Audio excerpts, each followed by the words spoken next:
I have a dream that one day this nation will rise up and live out the true meaning of its creed.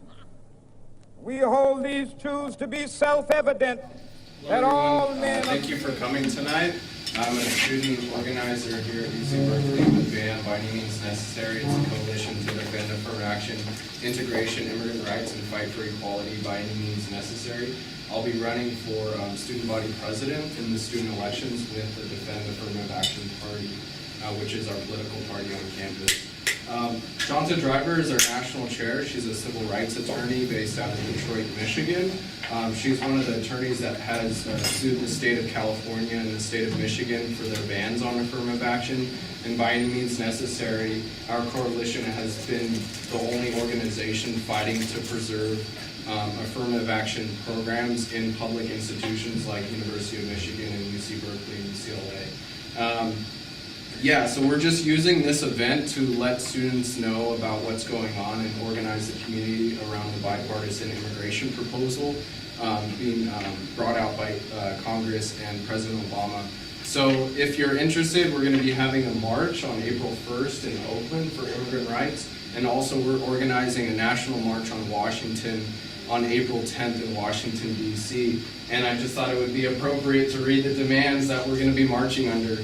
Our first demand is full citizenship rights for all people who live here, go to school here, work here, and otherwise contribute to the society. Latina, Latino, Black, Asian, Arab, Native American, white, immigrants with and without papers, we are all Americans. 2, open the borders. Give the people the same rights that NAFTA provides to the corporation for unrestricted passage across borders. 3, no restrictions to gaining citizenship should be placed on young people brought by their parents. 4, no fines for the millions of people without paper who are here now. No more deportations. 5, clear, definite timeline should be set for people to gain citizenship. No indefinite probation. 6, pass the DREAM Act now. And so these are the demands we're going to be marching under in Washington, D.C. We invite you to join us. We meet on Monday nights on campus at 5:30. I'm helping facilitate our decal class, and then our BAM meetings are right after at 7 o'clock. So thank you for attending tonight, and I'll turn it over to our national chair, Shanta Driver. Thanks, David. And I'm going to pass around the sign-up list to people. If you could please sign in, we just want to keep record of who's here. That'd be great. Okay, Shanta. Okay, can you hear? Yep. Can you hear me? We sure can. Okay, great. Well, I'm really, really sorry not to be in California. Among other things, it's got to be more pleasant than it is here in Michigan tonight, where it is sleeting and icing and snowing and otherwise pretty miserable. But even without being there, I just have to say that I'm just really, really glad for the people who were able to come out and attend this meeting tonight, because I think what we are endeavoring and what we're about to embark on is going to be of national historic importance in terms of the fight for immigrant rights. I want to start by saying a little bit about where I think we're at. The immigrant rights movement that was born in 2006 came into being when there was the last attempt to pass something that was called comprehensive immigration reform. And there was a part of that comprehensive immigration reform. There were several sections to it, but what really brought the movement into action was a particularly draconian section that would have made anybody who was here without papers a felon, would have given the government the right to expropriate any church property in which people were living, seeking sanctuary, and really would have empowered a huge section of people of the United States to perform the same job as Border Patrol. That piece of comprehensive legislation forced the Catholic Church to call people out into the streets.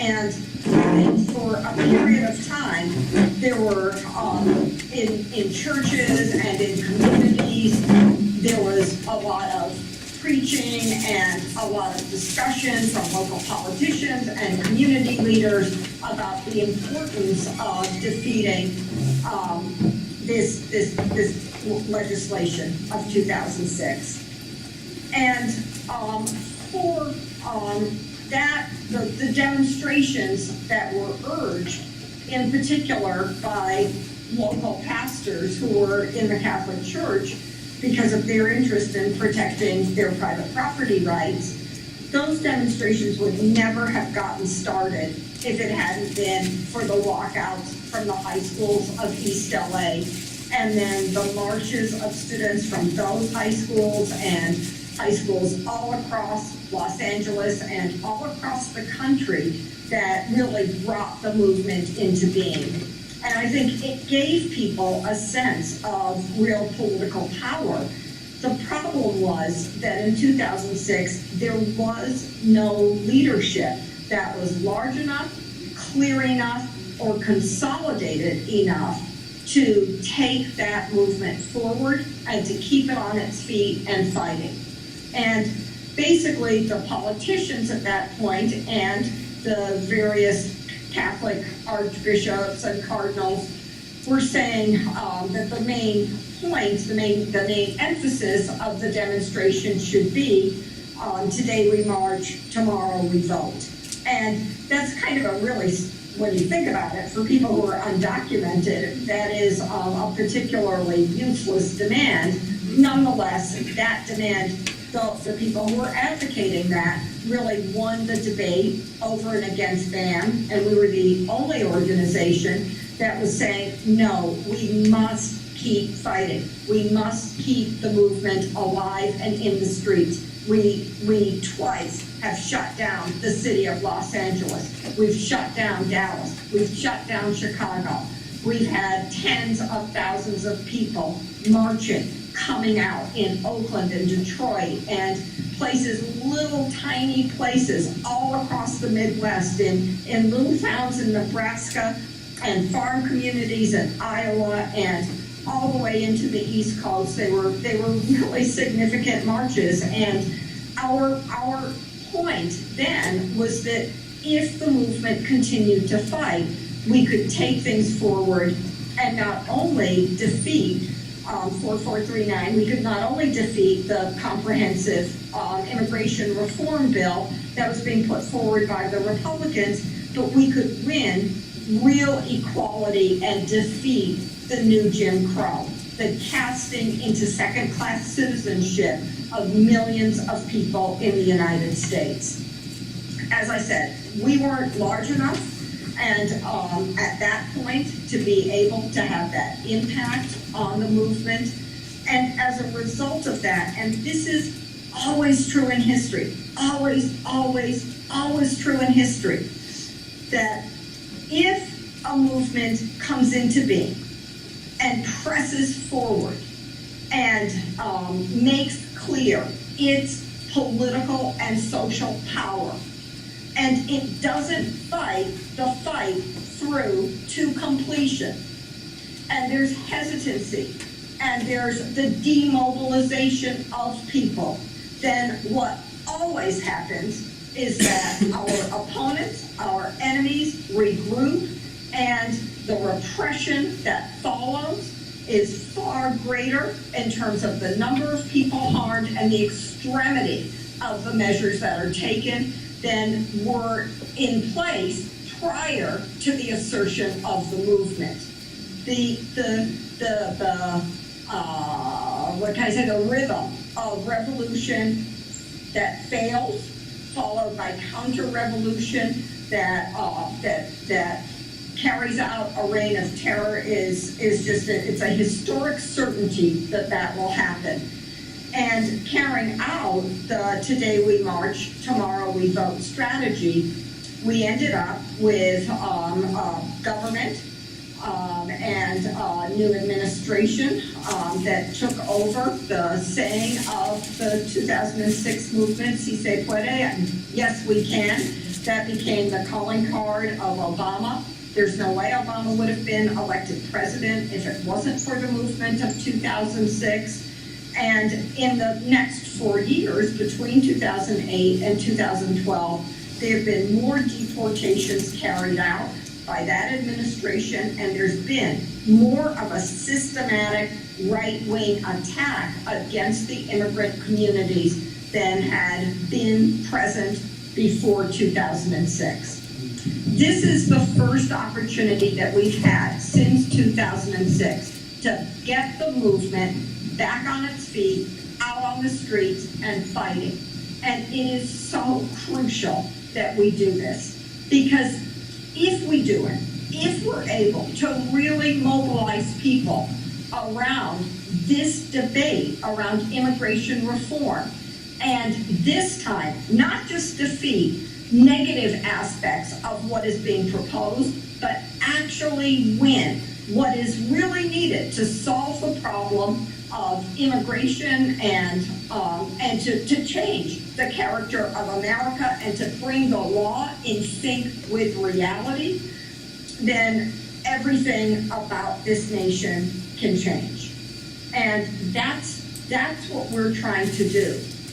What's different now than was true in 2006 is the following. In 2006, the Catholic Church understood that calling a movement into being had the danger of unleashing a social power that could not be contained, that could not be demobilized, but they thought that that was a risk worth taking. And quite frankly, they were pretty confident that they had the power both to call the movement into being and then to make sure that the movement dissipated. This year, what we're seeing is something that reflects a kind of arrogance on the part of the Democrats that's pretty unprecedented. Their view at this point is that they can call the movement into being. They can hold a march on April 10th. They can organize for at least the partial mobilization of, in particular, the Latino, but also the Arab and Asian communities and progressive white people and black people. They can call a march in Washington, and they can use that event, that April 10th event, to simultaneously bring the movement into being and kill the movement.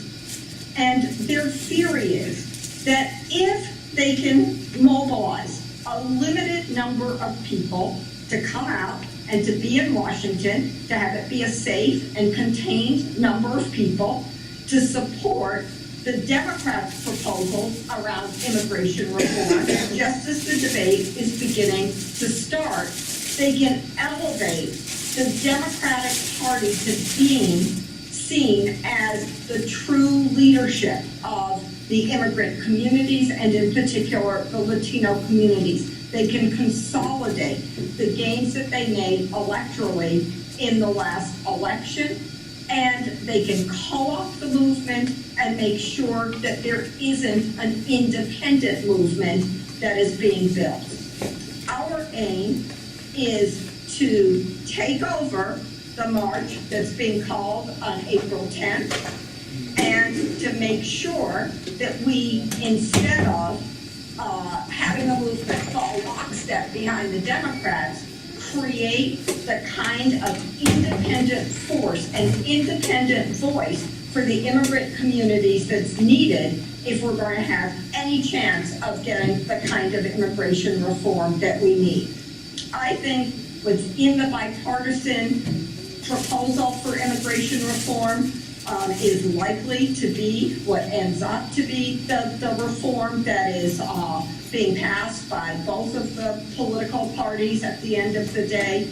And I think that part of the reason that we're seeing immigration reform being proposed now by the Democrats is precisely because they know the Republicans control the House. They want the immigration reform that is put in place to be relatively delimited, to be quite narrow. and to create and bring above ground a certain proportion of the undocumented population of the United States, but in fact to leave the vast majority of people who are undocumented in and to remaining in that state of having no papers.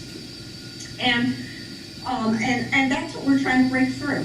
If we can get 1,000 BAMN people in Washington on April 10th, and we come with our signs, and we're saying, pass the DREAM Act now, which I want to assure people is not guaranteed without a real fight taking place, despite all the verbiage that makes it sound as though that's going to be almost automatically coming into being. The right wing hasn't even begun to start fighting around this issue, the Republican right wing, but they will.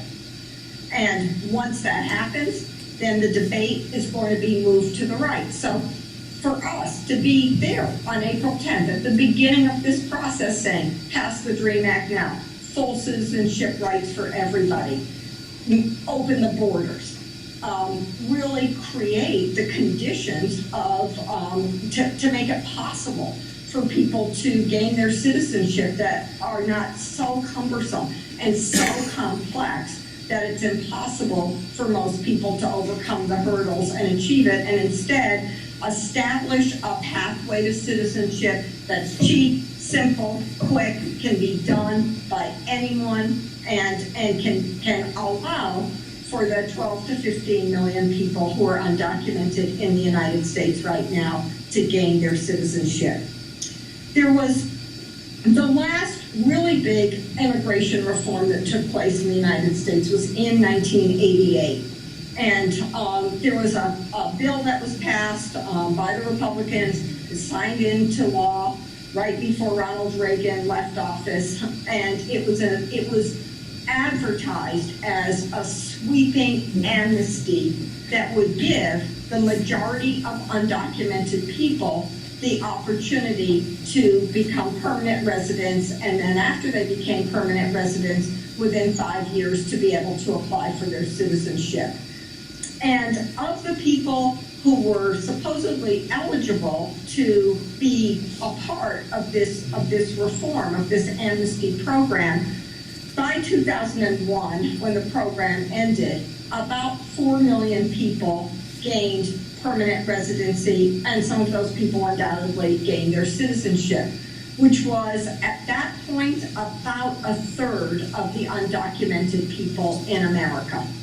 And I think since 1988, what's been clear to the politicians is that they can figure out almost to a scientific certainty what kind of measures, what kind of prerequisites are required or requisites are required for people to change their status so as to control the exact number of people that are able to achieve some kind of different and new status. When there's a program that was instituted in August of last year so that young people could apply for deferred action. And the official government statistics at the point that that program was introduced was that about 1.7 million young people would be eligible for deferred action, and those people would, presumably, a majority of those people would be able to apply and gain the status of a kind of temporary right to be in the United States, which if in our opinion, if enough people had applied for deferred action or are applying for deferred action, would mean that it would be impossible at the end of the day to deport any of those people after 2 years, because it would be such a scandal and it would be so possible to mobilize people in their defense. When deferred action was announced in August, there was a lot of press coverage. There was a lot of hype about it. They were, on the first days the program began, there was national news coverage of lines and lines and lines of young people, in particular in Chicago, who were set to apply to gain this new status, to come above ground. And after that, in September and October, we saw a diminishing amount of interest among community organizations in helping people gain deferral and change their status. And for a period of time, we thought that the lack of enthusiasm, the lack of advertising, the lack of information being disseminated around deferred action was a result of the impending elections. And it was, we didn't know what we know now, so we thought, okay, well, after the elections are over and the politicians aren't scared of losing white votes because they're promoting how much can be gained with deferred action, there ought to be a real increase in the number of people that apply. And we ought to be seeing a whole lot more people who are eligible for the program succeeding in securing this new status. And in fact, what's happened is even after the election, there's just been a tiny number of people who've applied for deferred action and a tiny number of people who've been granted it compared to the 1.7 million. There are about 300,000 people that have applied at this point. There are about 125,000 people that have actually secured their status under the deferral program. And I think from the standpoint of the powers that be, for the people who created the program, that's about what they were figuring in terms of the actual numbers of people who would be able to avail themselves to the program. And I think their calculations were that about a quarter of the people who they were saying were eligible for it would actually secure that status. It's a very, very cynical process of reform. And as I've traveled in different parts of the country and I've spoken to people and I've urged them to apply for deferred action, in part because I think it is a declaration of the will of the individuals that seek it to build the movement, to be leaders of the movement, to express their belief in the movement, to overcome their fears of the movement's inability to protect people if they come above ground. I think it's been for so many people a real political declaration of their belief in their movement and their desire to be leaders of the movement to apply for deferred action. But as I've traveled around, I found that the sheer number of unanswered questions that pertain to filling out the form has meant literally that hundreds of thousands of people feel that they can't safely apply. There's been nothing in the regulations and nothing in the law itself that says what people should do who've used phony social security numbers, what people should do if they have a job and if the name of their employer is given out, then that employer could find themselves harassed by ICE or by other parts of the immigration service. They're just numerous questions that are the questions of everyday life that pertain to the people who are applying.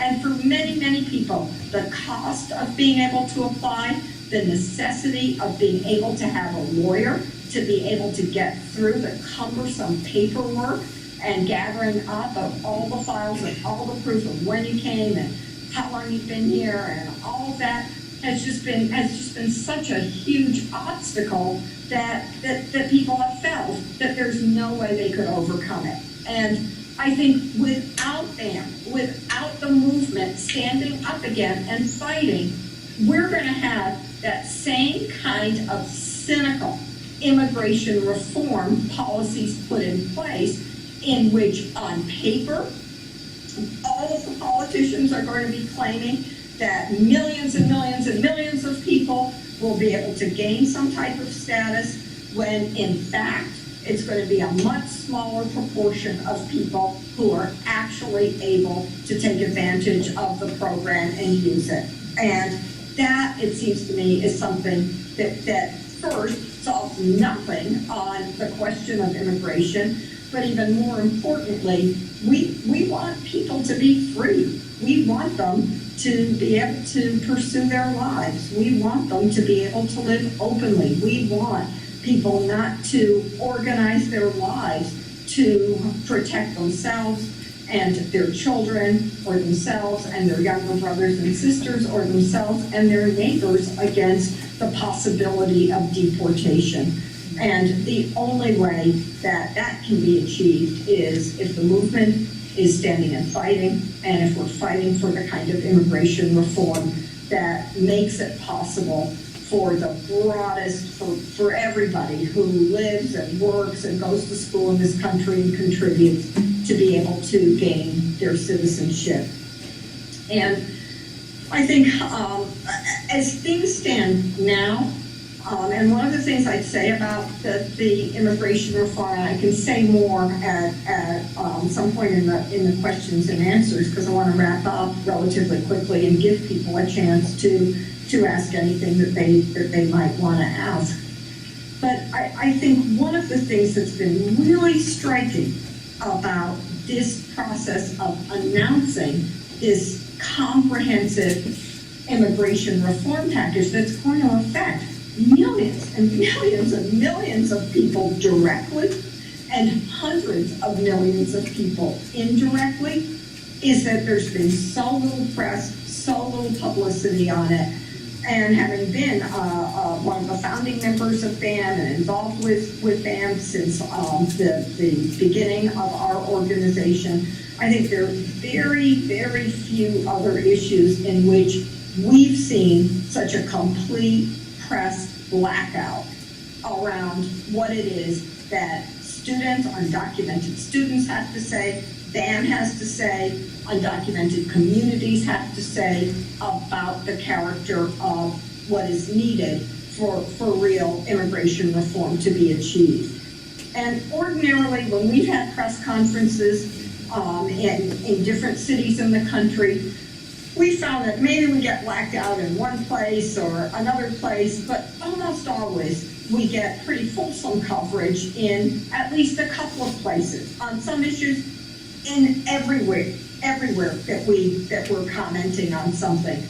And this has been, I think, the most concerted effort that we've run into of a real press blackout around this issue.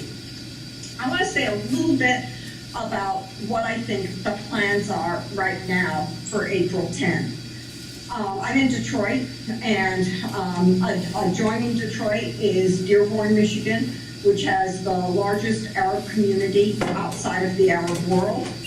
And it's been our view that we should take Dearborn to Washington on April 10th. We should get every single person down there. We don't care if they agree with BAMN's demands or not.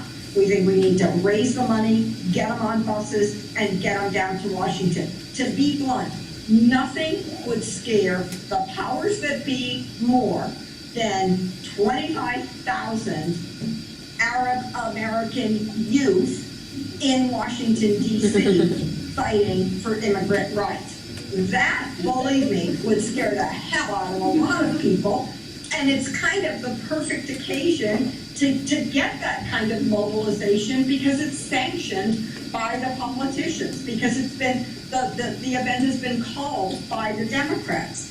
And so we've started organizing in Dearborn. And the law firm that I'm a partner in is the law firm for organization in Dearborn called Access, which is kind of the big social service community immigrant rights organization for Dearborn. And regularly, that organization itself gets raided by the ICE, and computers are snatched, and it's been at war to stay alive.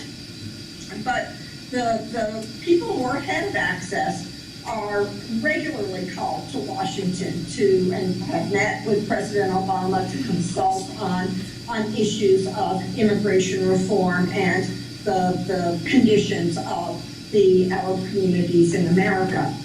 And their plan currently for the march, 2 weeks ago, their plan was to mobilize 250 families to go down to Washington and to participate in the march, and to do no more than that.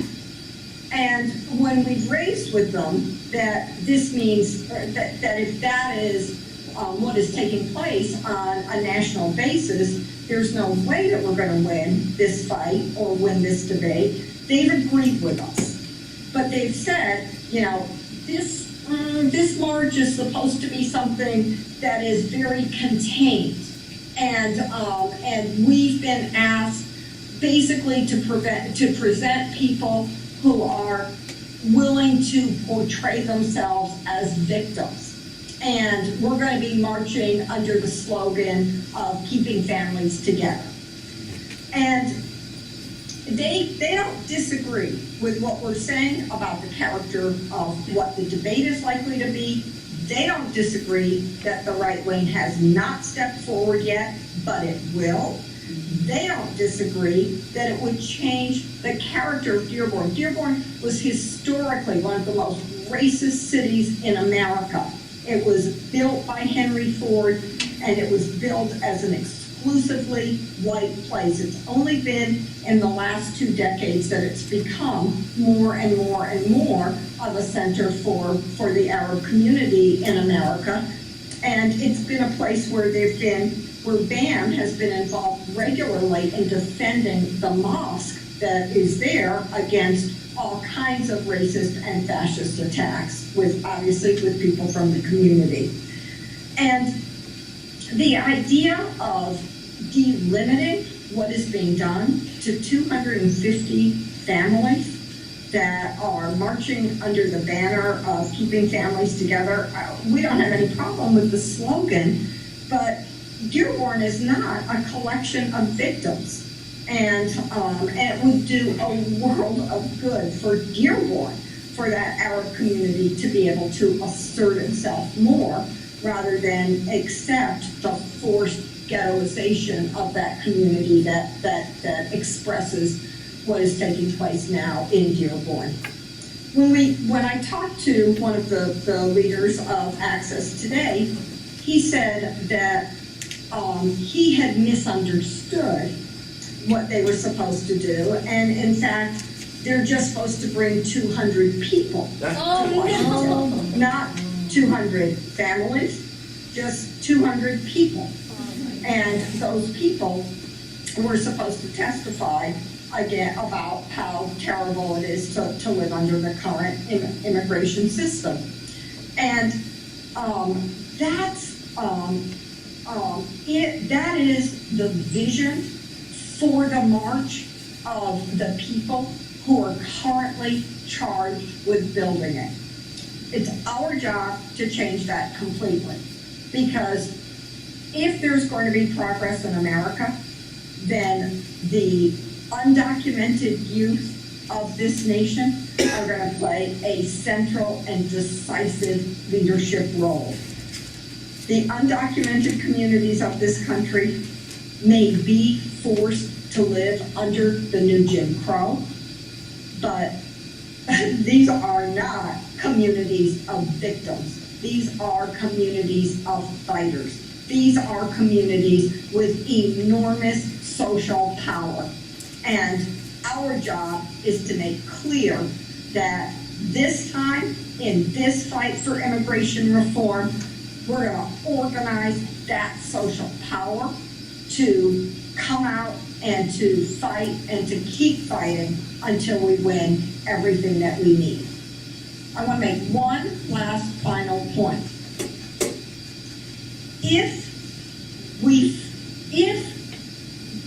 this comprehensive immigration reform goes through, as it's currently delineated in the bipartisan reform package, instead of having an end to the new Jim Crow.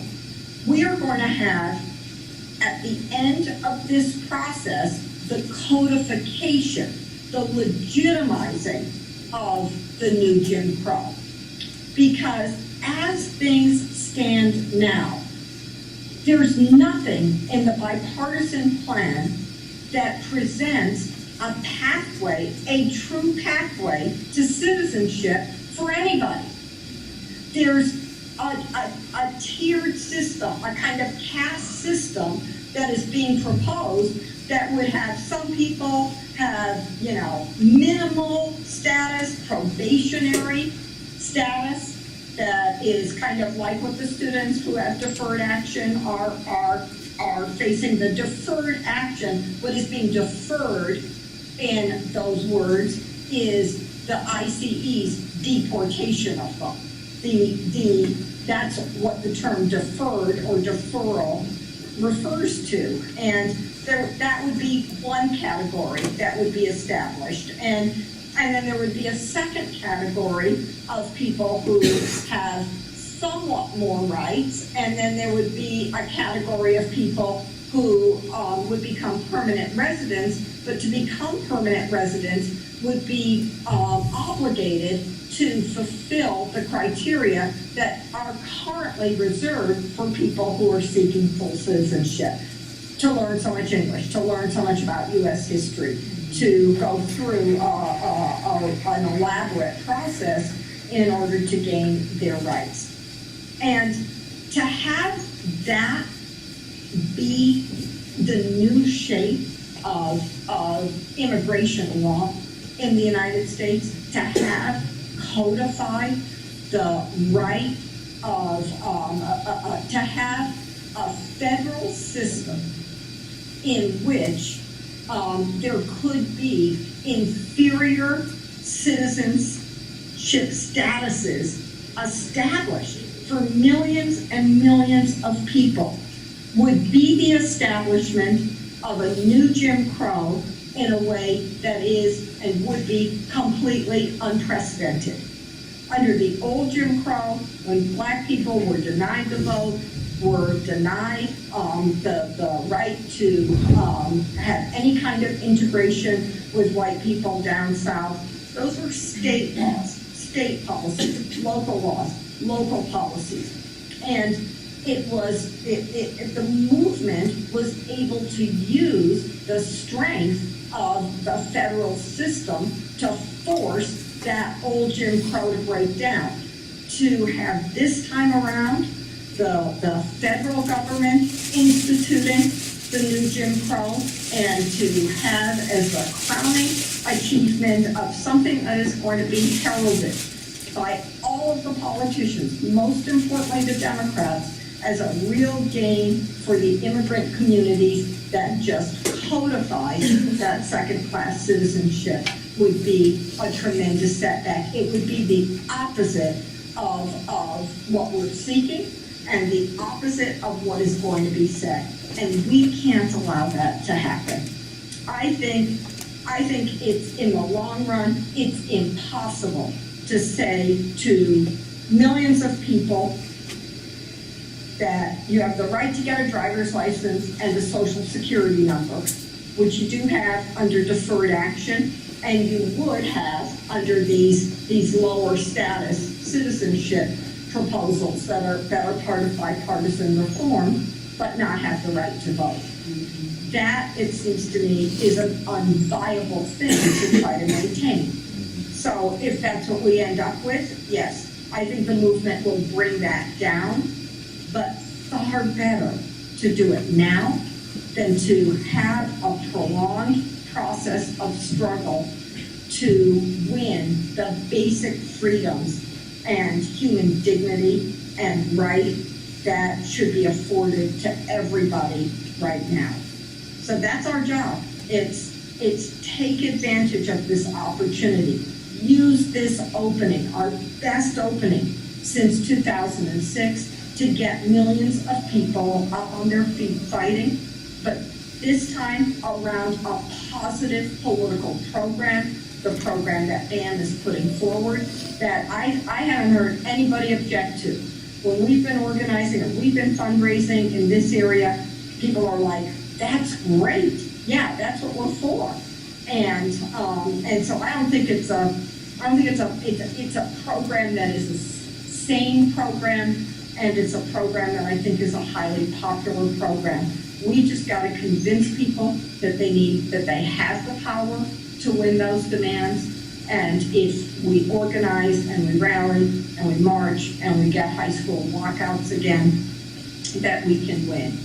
Anything that disrupts the flow of the business as usual flow of any community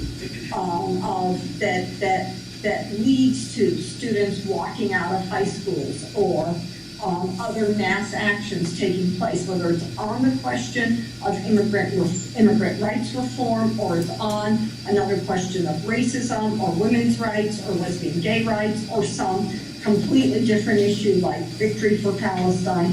Anything that makes clear to the powers that be that they can't get away with, that they can't be so arrogant as to assume that they can legislate the future of millions of people without including those people in this discussion or giving real rights and new benefits to the people that are being talked about.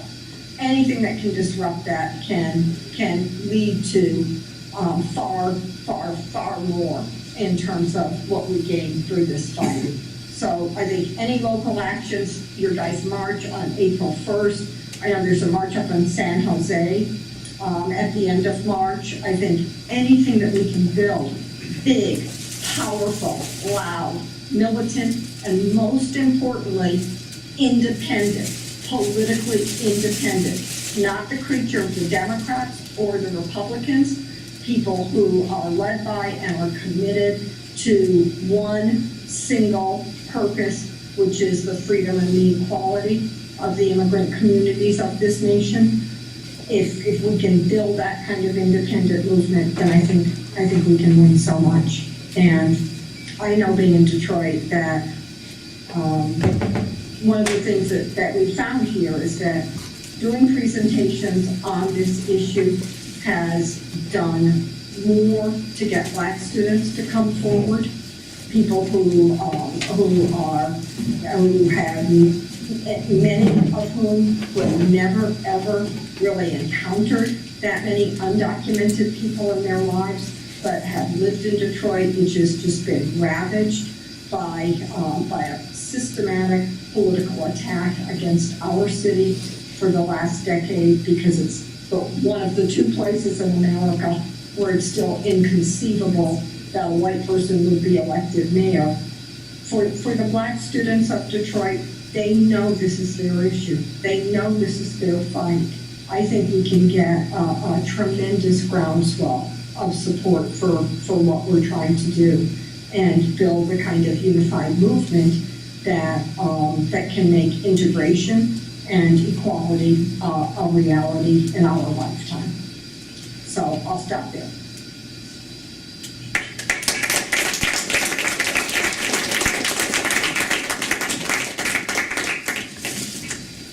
Thank you, Shanta. So I want to ask people, please don't feel shy. I know we're doing this on Skype, but she can hear us, and if she can't hear us, she'll say she can't hear, and I'll repeat it, or you can come up here. So I know people must have questions or comments, and so this is absolutely the time. Please don't hesitate. So yes, Brianna. Yes. So I guess I just have, so I was confused when you talked about the other group in, what was it? In Dearborn? Dearborn. So if we're mobilizing with them, because versus BAM's demands and their demands, what exactly are, I'm confused on the specific demands that we're gonna do on March 10th, or April 10th. Could you hear that, Shanta? I could, and can you guys hear me now? Yep. Yeah, it's a really good question, because I think what we're doing is we're mobilizing in two different ways and on two different levels.